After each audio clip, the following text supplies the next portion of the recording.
십자가를 지셔야 할 시간이 점점 다가오자 제자들과 함께 마지막 유월절 지키기 위해서 예루살렘으로 향하셨습니다. 예루살렘에 가까이 오셨을 때에 예수님께서 제자들 가운데 두 사람을 보내서 건너편 마을에 들어가 나귀 새끼 한 마리를 끌고 오라 라고 하는 명령을 내리십니다. 무엇에 쓰려고 나귀 새끼를 끌고 오라고 하신 것일까? 전체 본문을 다 읽어보니까 이 나귀 새끼를 타고 예루살렘 성 안으로 들어가기 위함이었구나. 그렇다고 한다면 평소에는 예루살렘 성 안까지 걸어서 들어가셨을 텐데 왜 굳이 이날은 나귀, 그것도 새끼를 타고 들어가려고 하셨던 것일까? 이것은 곧 자신이 이 땅에 오셔서 하시려고 하는 일이 무엇인지를 알리기 위한 목적이었습니다. 예수님께서는 십자가 죽음을 맞이하기 전에 자신이 이 땅에 오신 평화의 왕이심을 공개적으로 나타나기 원하셨던 거죠. 일반적으로 기름 부음을 받은 이스라엘 왕은 왕자에 앉아서 본격적인 정치를 하기 위해서 나라를 이끌고 백성들을 통치하기 위해 예루살렘 성으로 들어가야 했습니다. 그때 왕은 힘이 세고 기름기가 절절 흐르는 멋진 말을 타고 수많은 병거와 수많은 병사들을 거느린 채 백성들의 환호를 받으며 입성을 하게 됩니다. 이렇게 당당하게 입성하는 왕의 모습을 보면서 백성들은 저 사람이 우리를 지켜줄 사람, 참 멋있다, 늠름하다, 신뢰가 간다, 인정이 된다, 이런 안정감을 갖게 되는 거죠. 그런데 왕으로 오신다는 예수님께서 힘세고 고급스러워 보이는 말이 아니라 벌품없고 힘도 약한 나귀 새끼를 타고 들어가십니다. 그리고 그런 의식을 행한 지가 얼마 되지 않는데 십자가에 매달려 죽음을 당하는 사건이 벌어집니다.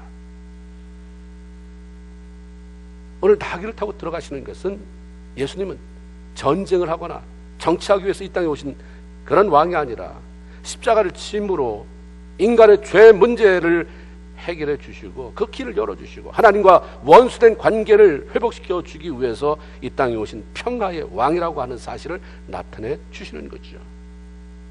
예수님은 내가 자신이 이 땅에 평화의 왕으로 오셨다고 하는 사실을 어떻게 하셨을까? 매일 성령께서 속삭이듯이 너 왕이다라고 알려주셔서 알았을까? 오실 때부터 왕인 것을 듣고 오셨을까? 우리는 어떤지 몰라요. 그러나 한 가지 분명한 것은 성경에 기록된 자신의 예언 그 말씀을 통해서 우리 예수님은 내가 누군지, 내 사명이 뭔지, 내 삶이 어떻게 전개되어질 갈 것인지를 분명히 하셨어요. 이사야 9장 6절에 보면 한 아기가 우리에게 낳고 한 아들을 우리에게 주신 바 되었는데 그 어깨에는 정사를 메었고 그 이름은 기묘자다, 모사라, 전능하신 하나님이라, 영존하시는 아버지라, 평강의 왕이라 부르게 될 것이다. 내가 이것은 나에 대한 예언인데 내가 평강의 왕으로 온 것이구나.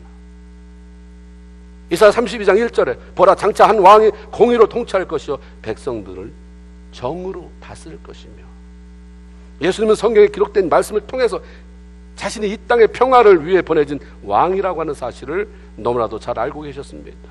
그러기에 마태복음 27장 11절에 보면 총독에게 신문을 받을 때 그 총독이 내가 유대인의 왕이냐 라고 물을 때 조금 더 거침없이 내 말이 옳다, 나는 왕이다 말씀합니다. 예수님은 기록된 말씀을 통해 자신이 무엇 때문에 죽게 되는지, 어떻게 최후를 맞게 되는지 너무나도 잘 알고 계셨어요. 우리가 생각할 때 주님은 기도를 많이 하시니까 늘 성령이 뭐라고 말씀해 주시는구나. 맞습니다. 그런 부분도 있죠. 그래서 우리가 나는 뭐 능력이 없으니까, 은사가 없으니까 그냥 이렇게 사는 거 만족, 그건 오해인 것입니다. 주님은 말씀에 해박하셨어요. 끊임없이 말씀 읽으시고 그 말씀을 통해서 나에게 해당되는 하나님의 음성을 듣고 사신 거죠. 그럼 그렇게 사셨어요. 이사야 53장 5절 6절에 보면 이 땅에 한 아기가 오는데 그 아기는 어떻게 될 것이냐? 죽는다. 그가 찔리면 우리의 허물을 인하하며 그가 상하면 우리의 죄악을 인하합니다. 그가 징계를 받음으로 우리가 평화를 누리고 그가 채찍에 맞음으로 우리가 나음을 받았도다. 우리는 다 양 같아서 그릇 행하여 각기 제 길로 갔지만 하나님께서 우리 모두의 죄악을 그분에게 담당시키셨도다. 예수님은 성경을 통해서 자신의 사람들의 죄를 대신 지기 위해서 결국 창에 찔리고 채찍에 맞아 상하고 그러다가 피 흘리면서 십자가에 죽게 될 것을 알고 그렇게 살아가신 분이에요.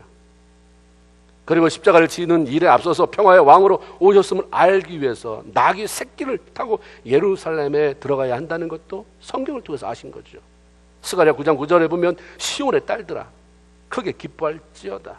예루살렘에 따라 즐거이 부를지어다. 보라 내 왕이 내게 임하나니 그는 공의로우며 구원을 베풀며 겸손해서 나귀를 타나니 나귀의 작은 것 곧 나귀 새끼니라.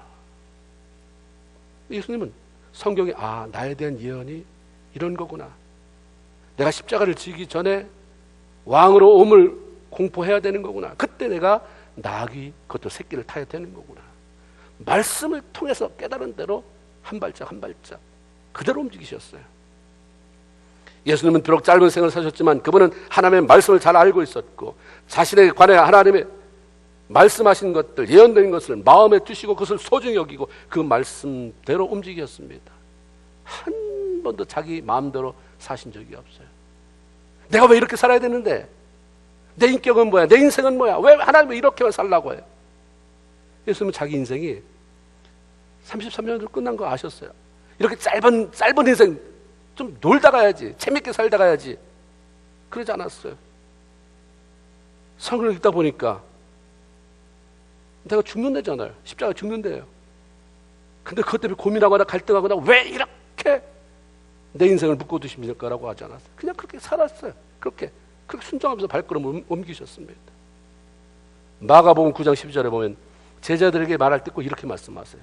인자에 대하여 기록하기를 많은 고난을 받고 멸시를 당하리라 하였느니라. 기록하기를 그게 뭐예요? 성경에 이렇게 기록되어 있다. 어떻게 하는 거예요? 읽었으니까 알지. 하늘에서 메시아로 오신 분이 뭐 이렇게 성경을 읽을 일이 많겠어요? 근데 하나님의 말씀이니까 구약의 선지자를 통해서 하나님이 하신 말씀을 존중하며 다 읽잖아요. 봐라, 기록하기를. 근데 오늘날 우리는 아무것도 아닌데 성경을 안 읽어요. 그리고 예수를 오래 믿어왔다고 말하고 구원 받았다고 말을 해요. 그럼 하나님이 나한테 음성을 이렇게 들려주신다고 말을 하는데 맞을 수 있어요. 더 중요한 건, 더 확실한 음성은 말씀이에요. 얘들아 모여봐라. 어젯밤에 내가 감람산에서 기도하는데 하늘문이 열리더니 오늘은 밥을 3끼 먹으라고 그랬다. 2끼 먹으라고 그랬다. 오늘은 생선을 꼭 먹으라고 했다. 주님 그렇게 말씀하지 않았어요. 성경 읽으셨거든요. 성경 속에서 보면 주님이 개인적으로 기도하면서 하나님과 무슨 관계 속에서 어떤 은사를 받고 하나님 뭐라고 말씀하셨는지는 나타난 적이 거의 없어요. 다 주님이 제자들에게 말할 때 기록하기를. 마가복음 14장 21절에 인자는 자기에게 대하여 기록한 대로 가거니와 죽는다 이 말이에요. 성경에 기록되어 있지 않느냐? 내가 죽는다고 이렇게 말씀하세요. 요한복음 12장 49절에 보면 내가 내 자유로 말하는 것이 아니요 나를 보내신 아버지께서 나의 말할 것과 이를 것을 친히 명령하여 주셨으니.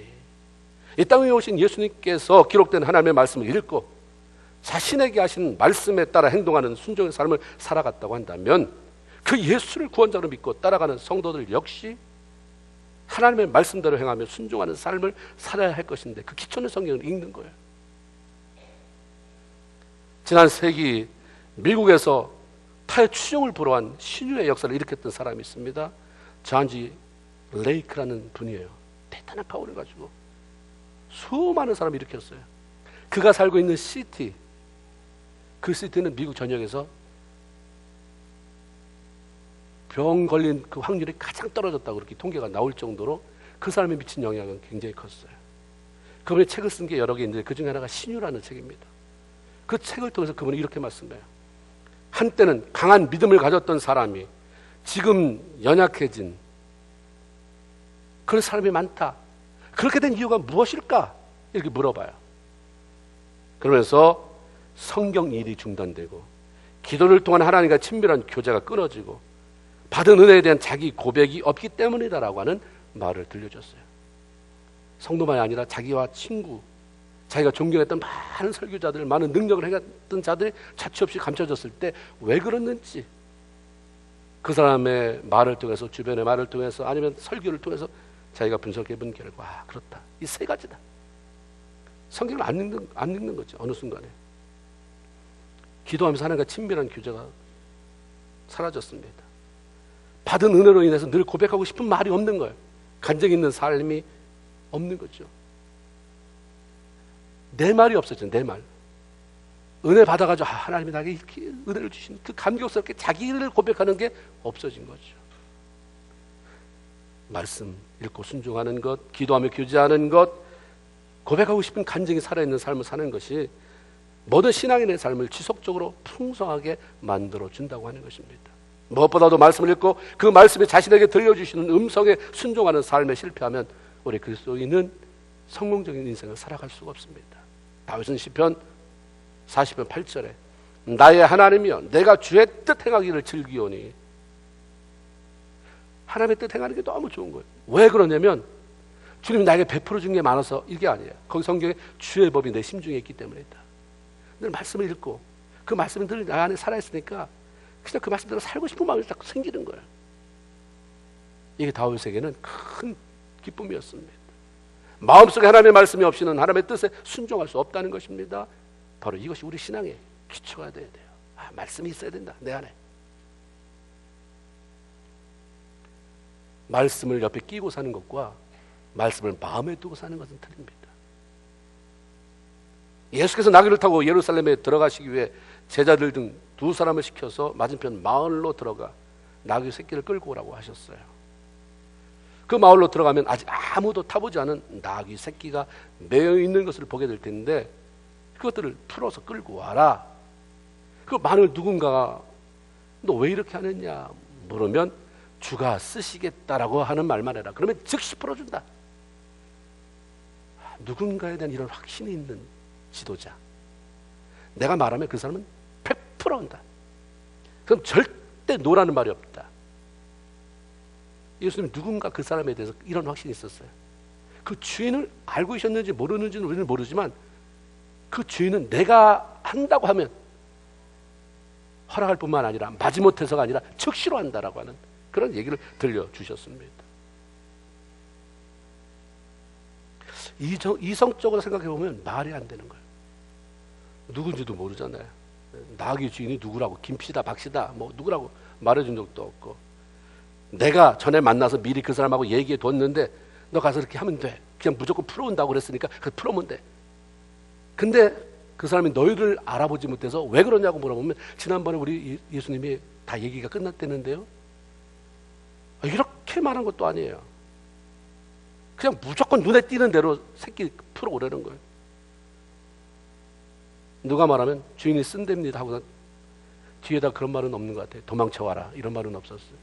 무슨 도적질해 오라는 것 같잖아요. 그런데 제자들은 이상한데 순종해요. 가서 끌고 오라는 주님의 명령보다 말도 안 돼 라고 하는 내 생각이나 주장이 더 크고 강하면 그때는 순종이 안 되는 거예요. 뭐 이래 말도 안 돼. 이때 순종됩니까? 자식들이 아버지가 뭐라고 하든지 하여튼 아버지 말은 오라. 힘들지만 해보면 뭐가 있을 거야. 이러죠. 또 뭘 이래. 아버지가 나보다 더 배웠어. 아는 게 뭐 있다고. 뭐 이래. 그 다음부터 순종이 안 되죠. 이게 뭐야? 내 생각으로 안 생각해봐도 오늘날 같이 과학이 발달했을 때 뭐 이런 말을 다 성경이 개편돼야 돼. 이런 건 좀 지워야 돼. 이런 건 편집해야 돼. 무슨 순종이 되겠습니까? 주님의 말씀은 기가 막히잖아요.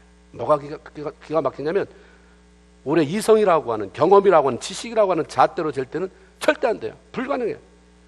근데 믿음으로 행하면 되는 신비함이 있는 줄로 믿습니다. 아니 이게 내가 생각해서 안 된다고 해서 안 되면 이게 무슨 하나님의 말씀이에요. 나는 안 되지만 해보면 하나님이 하게 하셔서 되는 게 하나님의 말씀 아니에요. 내 생각에서 잘라버리니까 거기서 신앙이 끝나버리는 거예요. 왜 행동을 해보면 되는 신비감이 있는가? 이사야 55장 8절 9절에 그렇게 말씀하잖아요. 내 생각은 내 생각보다 높고, 그렇죠? 내 생각은 내 생각과 다르다. 하늘이 땅보다 높은 거지. 내 생각은 내 생각보다 높아. 그 높은 하나님이 너를 시키는데 네가 땅에만 기어다니는, 네가 안 된다 된다 못한다.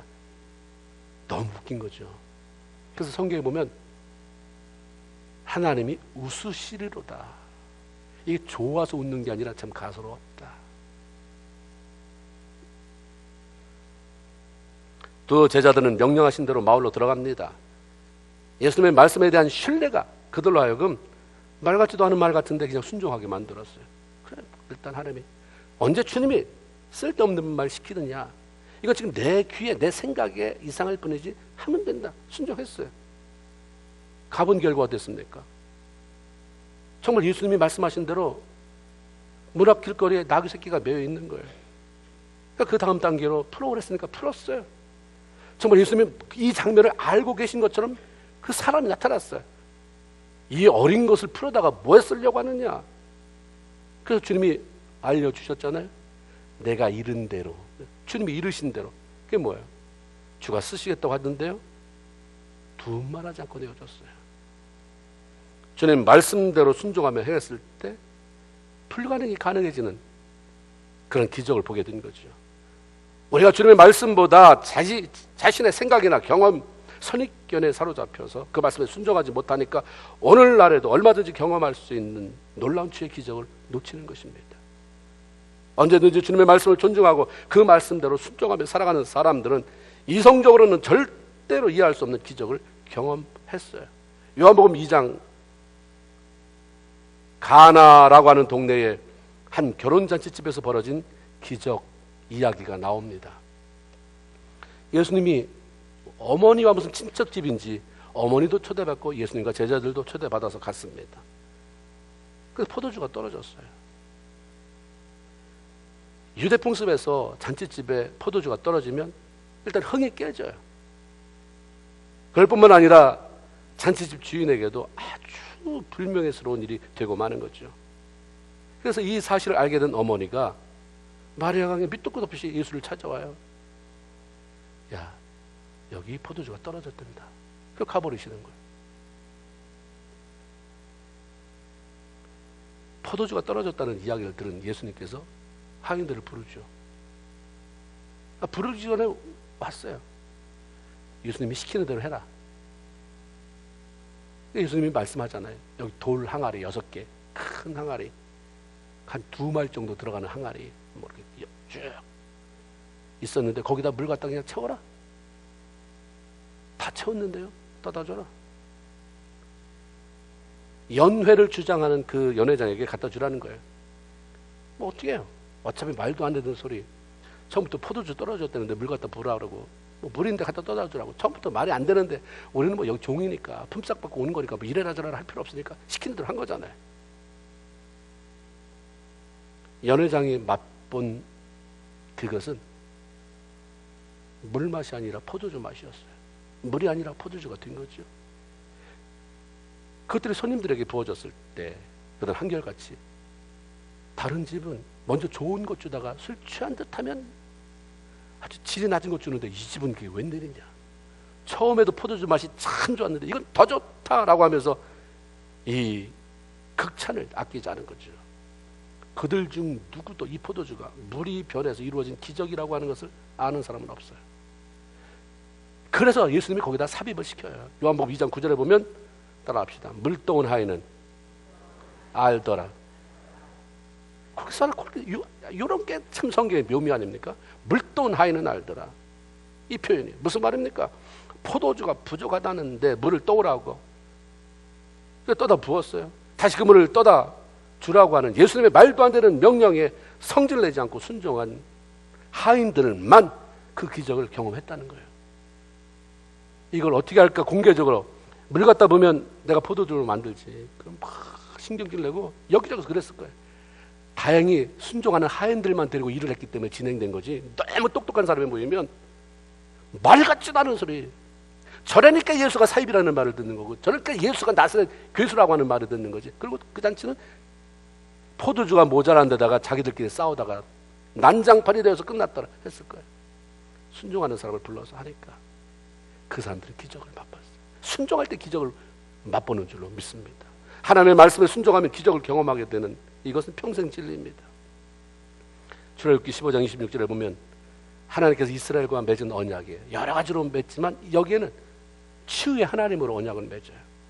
너희가 여호와 하나님의 말씀을 듣고 순종하고 나 보기에 의를 행하며 내가 너에게 말한 그 말을 계명에 귀를 기울이며 내가 이렇게 하라고 한 규례를 지키면 내가 애굽 사람에게 내린 모든 질병 중 하나도 너희들 내 백성 이스라엘 백성들에게는 내리지 아니하리니 나는 치료하는 여호와다. 요것만 빼내면 안 돼요. 나는 치료하는 여호와입니다. 어떤 경우에? 말씀에 순종하면. 하나님의 말씀에 순종하면 이미 걸린 병을 치료해주고 애굽 사람들에게 걸리는 병에 이스라엘 백성들은 철저히 보호해준다라고 하는 하나님의 약속이었습니다. 이스라엘 백성들이 애굽에 머무는 동안 하나님을 바라보고 그 말씀대로 행했을 때 이 약속은 기가 막히게 신실하게 이루어졌습니다. 어떻게 이루어졌는가? 이 약속이 이스라엘 백성들에게 이루어졌는지 안 이루어졌는지 우리가 어떻게 알아요? 그러니까 성경을 다 읽어봐야 되는 거예요. 출애굽 이야기가 시편에 가서 대답을 줘요. 시편에 출애굽 얘기가 있으리라고 어떻게 생각하겠어요? 그러니까 통으로 읽어요. 통으로. 시편 105편 3절 37절에 마침내 그들을 인도하여 은금을 가지고 나오게 하시니 그 지파 중에 비틀거리는 자가 하나도 없도다. 요셉의 초청을 받고 애굽으로 간 이민 간 사람들은 나중에 노예로 전락하잖아요. 극심한 노동과 학대로 인해서 그들은 엄청난 고통 속에 살았습니다. 육신은 고달을 받지만 바라볼 분이 하나님밖에 없잖아요. 언제 여기서 떠나나? 그러니까 바라보는 거죠. 떠나야 되니까, 이 고통을 면해야 되니까 그냥 싫어도 하나님 말씀에 순종하는 거예요. 하나님만 바라보고 순종하며 삽니다. 그들 한 마음에 대해서 기도하기 시작했어요. 그러니까 출애굽기 2장 23절에 이스라엘 백성들은 고된 노동으로 말미암아 탄식하며 부르짖으니 다 기도하는 거예요. 다. 모든 백성이 다 기도해요. 그 고된 노동으로 말미암아 부르짖는 소리가 하나님께 상달되더라. 상달이 될 정도로 마음을 그냥 쏟아서 기도하는 거예요. 그러기 하나님께서 노동, 아직 애굽의 포로로 있으니까 노동의 자유, 학대받는 데서 아직 해결은 안 됐지만 그들의 건강 주셨어요. 학대에도 불구하고 자녀 출산이 많아지잖아요. 그러니까 히브리 산파 이야기도 거기 나오잖아요. 인구가 엄청나게 번성했어요. 초창기에 이민 가서 정착한 이스라엘 백성들이 70명이라고 그랬습니다. 430년이 지난 애굽에서 노예 생활을 청산하고 해방되어 나왔을 때 인구조사가 있었잖아요. 민수기에 보니까 남자 장정만 나가서 싸울 만한 사람들 숫자만 60만 3,400명이다. 이렇게 숫자가 나왔어요. 이 많은 사람들이 애굽에서 10가지 재앙이 있는 그 밤에, 마지막 밤에 탈출했잖아요. 나올 때 하나님의 은금을 싸가지고 나오라고 그랬어요. 보화를. 나중에 성막을 짓게 되지만 그때 나올 때 비틀거리는 자가 없다고 그랬어요. 국가적인 보호예요, 하나님이. 이 백성이 그 약속을 잡고 전체적으로 하니까 그 민족이 비틀거리는 자가 없었다. 아프거나 약한 자가 하나도 없었다는 것입니다.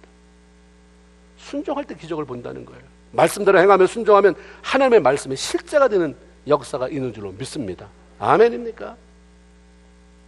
제자들이 예수님의 말씀에 순종해서 주인의 허락도 받지 않고 매여있던 나귀 새끼를 풀고 있을 때 의아하게 생각했던 주인이 그렇게 묻잖아요. 그런데 주가 쓰시겠다고 하는 그 말 한마디에 예수님 말씀하신 것처럼 즉시로 풀어 가져가라고 했어요. 6절에 보니까 제자들이 예수께서 이르신 대로 말하며 이를 허락한지라.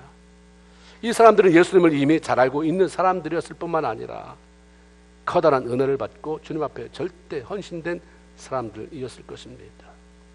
그렇기 때문에 주님이 원하신다고만 하면 그 어떤 것이라도 주님 위해서 내놓을 준비가 되어 있었고 무슨 말씀하셔도 아멘 하면서 절대로 순종하기로 결단한 사람들입니다.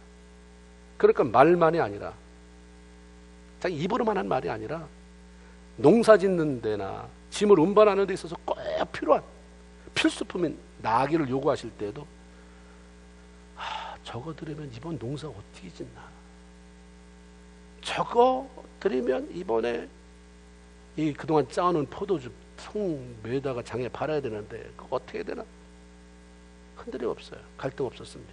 즉시로 순종하며 기꺼운 마음으로 드릴 수 있었던 거죠. 왜 순종을 원하는가?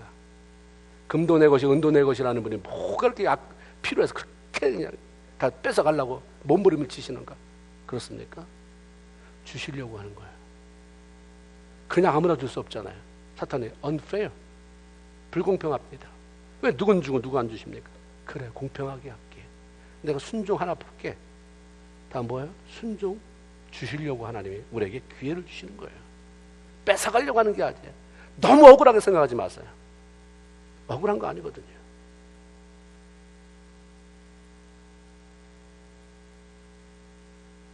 즉시로 순종하지 못하고 머뭇거리면 참 이상하잖아요. 우리에게 막 어떤 죄책감, 뭐가 실패해서 내가 갖는 막 자괴감, 이런 건 굉장히 오래 가는데, 잊어버리려고 해도 밤에도 생각나고 또 새벽에도 생각나고 이러잖아요. 근데 하나님 주신 감동은 그때 즉시로 순종하고 결단하지 않으면 그런 마음이 있었나? 이럴 정도로 사라져버려요. 그래서 야, 이건 참 소중한 거다. 즉시라는 말, 마가복음에는 즉시라고 하는 말이 생명이에요. 즉시. 감동이 사라지면, 즉시를 바로잡음으로 말미암은 감동이 사라지면 그 다음은 갈등입니다. 하나님이 우리에게 유익을 주기 위해서 주신 기회가 물거품이 되어가는 것입니다. 우리가 훈련해야 될 부분이 뭐냐면 즉시 순종이에요. 즉시 순종하고 보는 거예요. 주님의 말씀대로 행하는 순종은 내가 하고 싶은 일을 내가 하고 싶을 때 그렇게 하는 게 아니라 주님께서 말씀하시는 것을 그분이 원하시는 때에 해드리는 거죠. 내가 하고 싶을 때 하고 싶은 것만 시간 날 때 하는 것은 순종이고 헌신이 아니에요. 그건 취미생활이에요. 자기 취미생활하면서 내가 순종했으니까 정확히 스스로 진단해야 돼요. 그렇지 않으면 주님이 말씀한 것처럼 스스로 속이지 말아라. 하나님은 만홀히 여김을 받지 않는다. 진정한 순종이나 헌신은 주께서 원하시는 것이 내가 전혀 예기치 못한 일일 때라도, 내가 예기치 못한 것이라 할지라도, 내가 정말 소중히 여기는 것을 헌신해야 되는 것일지라도 내놓을 수 있는 결단을 포함하는 것입니다. 마가복음 10장 17절에서부터 보면 한 사람이 예수님에 대해서 얘기는 많이 들은 모양이에요.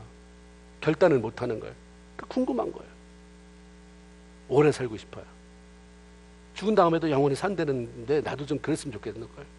찾아왔어요. 선생님, 내가 무엇을 하여야 영생을 얻을 수 있습니까? 예수님이 이렇게 대답해요. 계명 지켜라. 살인하지 말아라. 간음하지 말아라. 도둑질하지 말아라. 거짓 증언하지 말아라. 속여서 뺏지 말아라. 부모 공경해라. 이 사람은 아주 자신 있게, 선생님, 그건 내가 어려서부터 듣고 행했던 겁니다. 아주 그건 다 했어요. 내가 무슨 도둑질하기를 해, 간음하기를 해, 부모한테 불효를 하기를 해, 다른 사람 거짓말을 시키기를 해, 다 했어요. 그때 예수님이 정말 하고 싶은 말씀 들려주셨어요. 그 사람을 이렇게 자기의 본체를 드러내기 위해서, 실체를 드러내기 위해서 주님이 이렇게 이 계명 지켜라. 자기 자신 있어 하는 부분을 말씀했지만 주님이 말씀하고 싶은 게 그게 아니었거든요. 그래? 내가 보니까 너한테 한 가지 부정한 게 있다. 가서 내게 있는 모든 것을 팔아서 가난한 사람에게 주어라. 그러면 하늘에서 보화가 있을 것이고 그리고 나를 따라라. 영생을 사모한다면서 예수님을 찾아올 정도로 그렇게 열정을 보이던 그 사람이 이 한마디 예수님의 말씀에 어떤 반응 보였습니까? 그것도 내가 하고 있는 중이거든요. 이래야 되잖아요. 마가복음 10장 22절에 그 사람은 재물이 많은 고로 이 말씀을 인하여 따라하세요. 슬픈 기색을 하고 근심하며 가더라. 이게 우리 모습이에요. 이 사람이 정말 자신의 말처럼 어려서부터 계명을 잘 지킨 사람인가? 형식적으로는 그렇게 보였을 것이고, 사람이 형식적인 것 때문에 그 사람 굉장히 칭찬했을 거예요. 당신은 법 없이도 살아. 이 말씀이 자기가 대단한 사람인 줄 착각하고 살았는데 주변 사람도 책임져야 되죠. 내면으로부터는 하나님 말씀에 진정으로 순종하는 사람은 아니었던 거죠. 칼을 들고 사람을 죽이지는 않았어요. 그러니까 난 살인하지 않았다. 맞죠? 그 내면에는 수도 없이 미워하며 죽인 거 없었겠어요? 그러니까 자기가 이랬다면 떳떳이, 하나님, 주님, 잠깐만요. 이래야 되는데 그런 거 생각 안 한 거죠. 내면에서 내가 미움 이거 뭐 어때서 이렇게 안 사는 사람이 누가 있는데. 그러나 나는 창을 꽂진 않았어. 난 죽이진 않았어. 다 지켰습니다가 되는 거예요. 그래서 주님은 내면 것을 가지고 끄집어내잖아요. 그래서 사람을 평가하기가 힘든 거예요. 이렇게 형식적인 율법에 순종해 왔기에 주님께서 이 사람이 내면의 진심 어린 순종을 내보여야 하는 그것을 질문하죠. 그래? 다 추상적인 거, 뭐 거짓말하지 말아라, 뭐 사랑해라. 실질적으로 너 돈 많이 가지고 있지. 너 가진 것, 너 네 자존심이 그거던데 그거 다 팔아줘. 네가 영생을 그렇게 원한다고 한다면, 하나님을 그렇게 사랑해서 계명을 지켰다고 한다면 그거 팔아서 가난한 사람에게 주고 날 쫓아라. 여기는 감히 대답을 못한 거죠.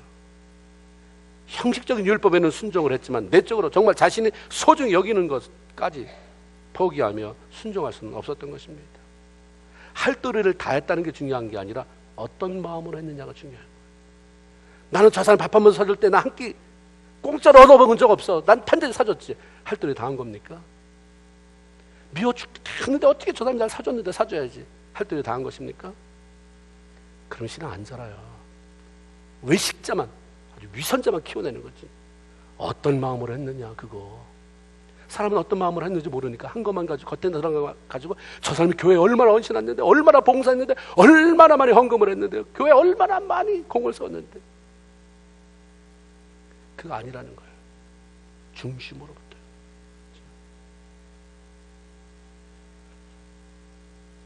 하나님 말씀에 대한 형식적인 순종이 아니라 마음속 깊은 곳에서부터 순종하는 그런 삶을 살아가는 성도의 부재로 인해서 세상에 아름다운 영적인 영향력이 잘 안 끼쳐지고 하나님 나라가 확장되어져 나가지 못하는 거죠. 그래서 우리끼리는 이란, 그냥 나가서 그게 태풍 깨지고 앞에 여기서 소리치면서 누구 피해주는 게 아니라 우리끼리는 솔직해지고, 우리끼리는 내가 이렇게 부족하다, 아직 내가 마음 표현이 서투른데 노력하고 있는 중. 그래서 우리가 그렇게 티셔츠를 갈아입지는 않지만 우리 뒤에 다 공사 중이라고 하는 다 표현을 써붙이고 사는 것처럼, 그래 아직 미숙하지만 그 애쓰는 모습이 아름답다, 이해하고 용납이 되어지고 함께 성장해 나가는, 이게 필요하다고 하는 거죠. 예수님께서 이 땅에 계시는 동안 그분 주변에는 서기관이나 바리새인들 같이 예수님의 사역을 시기하고 방해하는, 외식하는 사람들만 있었던 건 아니에요. 예수님의 사역에 필요한 것을 공급하고 수정들던 여인들, 누가 시키지 않았는데도 주님의 그 시신이 어떻게 됐을까, 그냥 새벽 일찍이 향품을 가지고 찾아가는 여인들도 있었고, 누구에게 보여주기 위해서가 아니라 너무 주님을 사랑하기에 십자가에 달려 돌아가신 그 주님, 그 예수님의 시신을 달라고 해서 자기가 죽으면 묻히려고 했던 그 새 무덤에 안치한 사람도 있었고, 그렇게 형식적이 아니라 온 마음을 다해서 주의 말씀대로 행하면서 그분을 위해서 헌신된 그런 사람들이 많았고, 그 사람들의 섬김을 통해서 주님의 지상사역에 힘을 얻었어요. 그리고 그분의 나라가 확장이 되어져 나갔습니다. 지금도 우리 주님은 성경을 통해서 주님을 알고, 아, 이 말씀이 나에게 하시는 말씀이구나. 나는 늘 기도하면 신비한 음성이 내 귀에 들리는 줄 알았는데 성경을 읽어보니까 이 말씀이 나에게 이렇게 하라고 하는, 나를 향한 하나님의 말씀이구나 알고 말씀대로 행하는 순종의 사람을 그렇게 원하시는 거죠. 주님께서 무슨 말씀하시든지 아멘 하고 따라감으로 기적을 맛보고 하나님의 영광을 드러내는, 지금도 하나님이 그냥 사랑해서 어쩔 줄 모르는 그런 아름다운 관계를 맺어가는 저와 여러분 다 되기를 주님의 이름으로 축원을 드립니다. 아멘. 하나님 고맙습니다.